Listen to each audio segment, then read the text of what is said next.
Dan, would you like to chair this meeting? Or would you? I don't have an agenda in front of me, but yeah, I'll share it. Okay, sounds good. We are ready when you are, and my apologies for the delay. Had some Zoom issues on our end. Okay, so I'll call this meeting to order for minor subdivision hybrid teleconference, November 14th, 2022. Do we take roll call? Yes, I can do that. Chair Okay. Fletcher Yes. and Committee Member Hardy. Yes. Thank you. And for city staff, we have Principal Planner Fernando Roveri and myself, Recording Secretary Jennifer Cleary. Okay. And we will be taking public comments on items not on the agenda. So I will make my speech now. Okay. Members of the public are encouraged to join our meetings via ZoomGov, a secure service that connects you live with no lag time. This meeting is also streamed live on youtube.com/City of Monterey with a 10-second delay and Comcast channel 25 with up to a 90-second delay. If you would like to provide public comment, please join the meeting using Zoom or by telephone, making sure to join in time to accommodate delays. To join the Zoom meeting from a computer or phone, use the link or phone numbers on the agenda posted at isearchmonterey.org. To join by telephone, dial 833-568-8864, toll free. Once again, that phone number is 833-568-8864. And then enter the webinar ID 160-161-8047. Once again, this meeting's webinar ID is 160-161-8047. If prompted for a participant ID, press pound. Detailed instructions for using Zoom are available at monterey.org/public meetings. To provide public comment via Zoom, please use the raise your hand function at the bottom of your screen. And to provide comments by phone, dial *9 to raise your hand, then *6 to unmute when called upon. Public commenters will be announced using their last 3 phone number digits or the name typed into Zoom. Public commenters will be muted until it is their turn to speak. Please turn off TV or computer speakers or go to another room while connected, as background noise interferes with the broadcast. Public speakers will be called upon in order of hands raised. There is a 3-minute time limit for today's meeting. Please stay within that limit. Do we have anybody in the council chambers there that wish to speak? We have the applicant here for the one item that we have on the agenda, and no attendees online. No. So I think we do not have anybody today that wants to provide comments for items not on the agenda. Okay, then let's move on to the next item on the agenda and close the public testimony portion of this.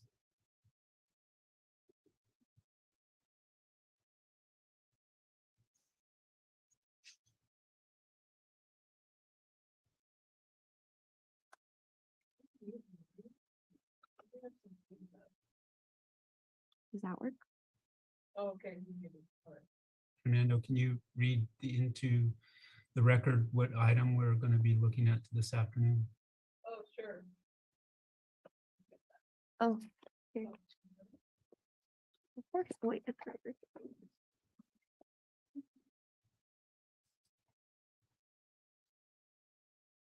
Okay, so this is item number 2. Consider 675 and 681 Van Buren Street. That's the first crossroad number 001-512-008-000 and 001-512-009-000. Minor subdivision application SB 22-0166 to subdivide 1 lot of record into 2 lots of record. Applicant and owner Property Solutions West LLC. Your microphone on? It is on.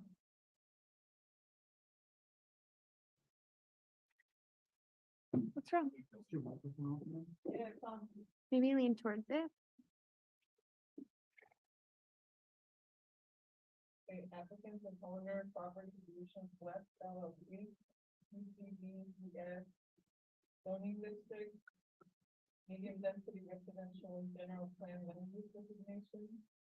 Exempt from CEQA for Article 19, Section 15315 That's confusing.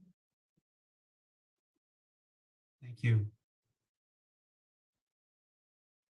I have staff report.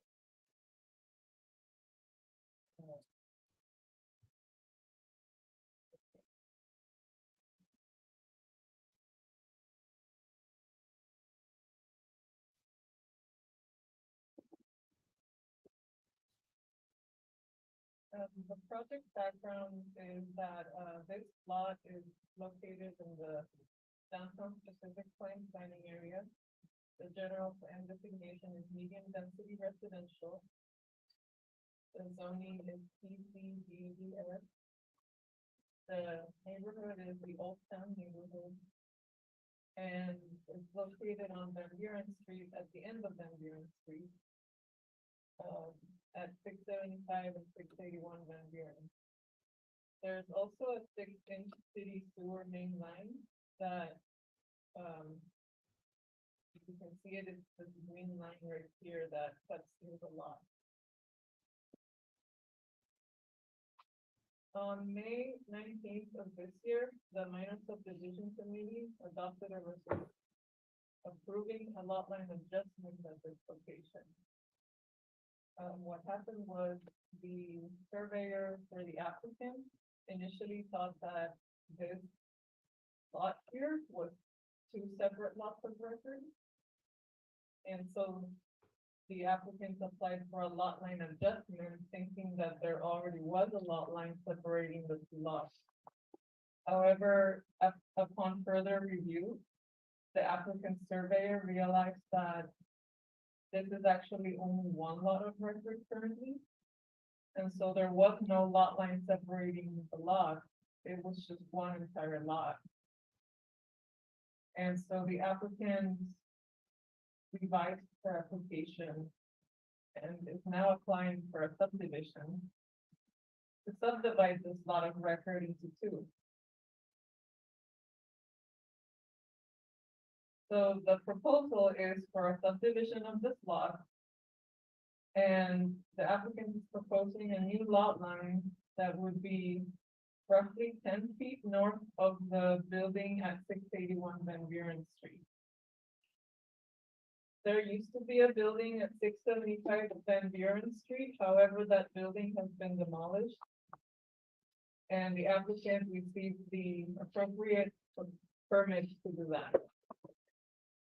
So now this survey reflects the current condition with the 681 Van Buren dwelling still here and the 675 Van Buren dwelling is gone. Where's the sewer line on this map?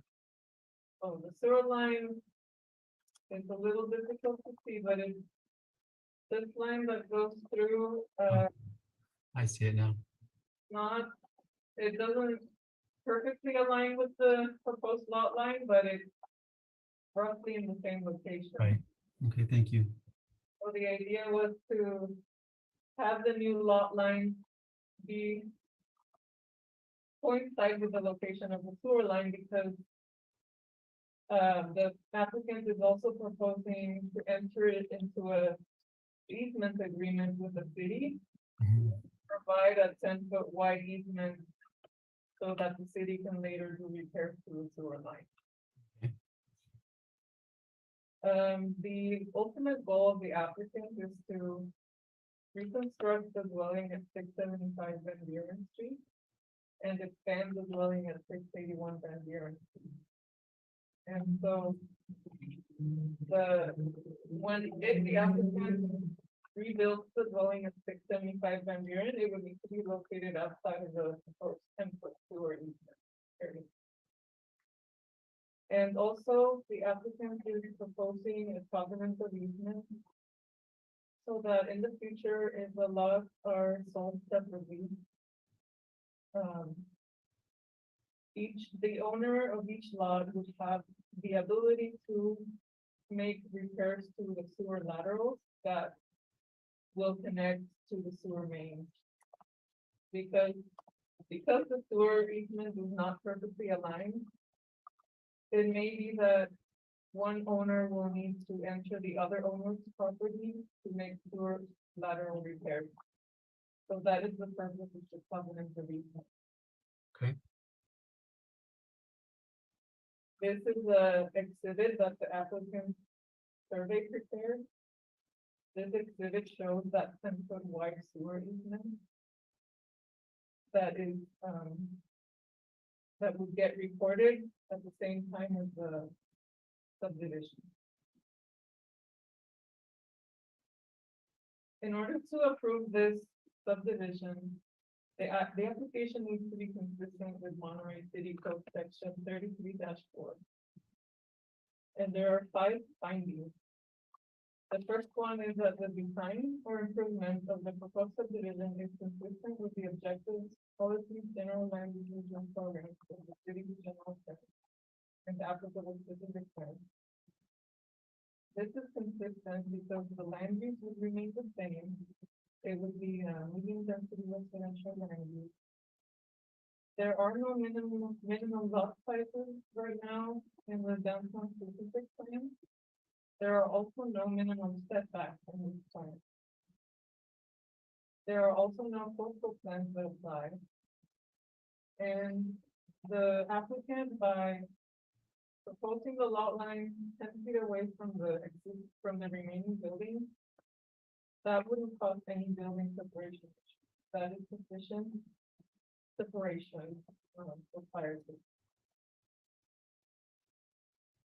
The second finding is that the site is physically suitable for the type and density of the proposed development.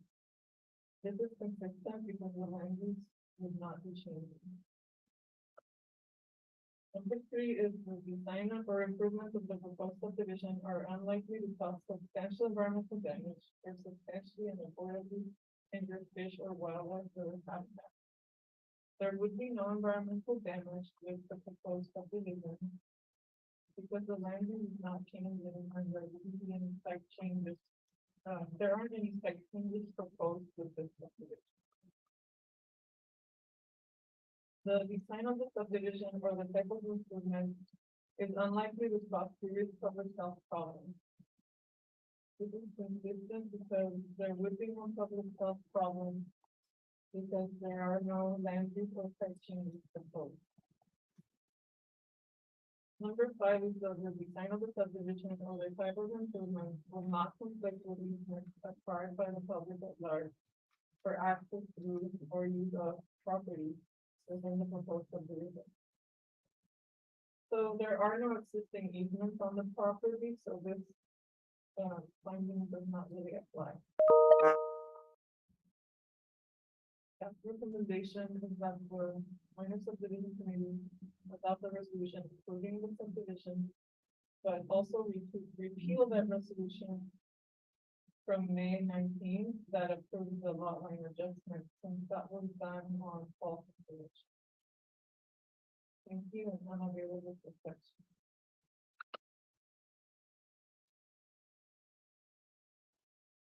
Can you X out of your presentation?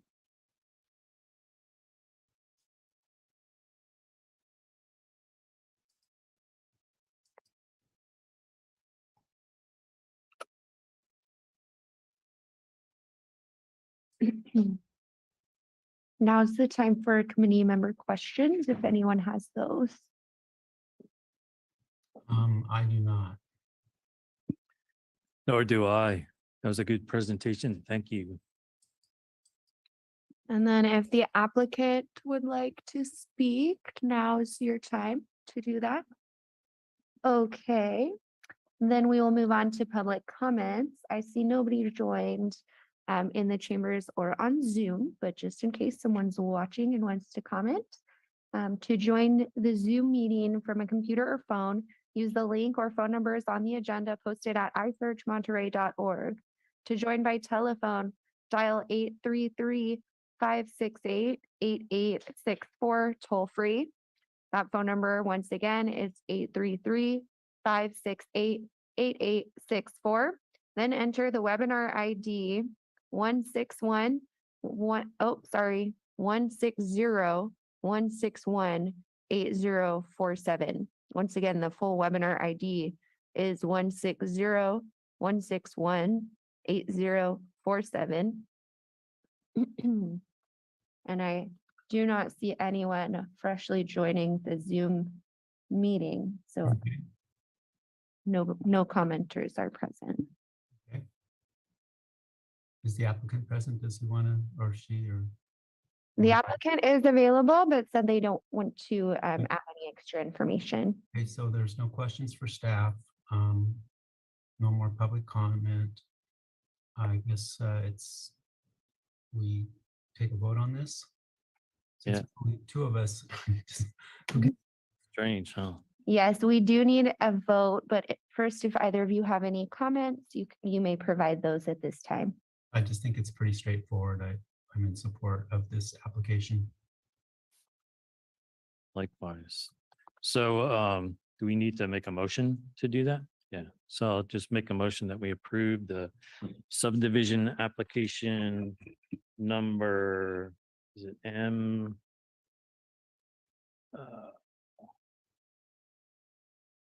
SD 22 0166. And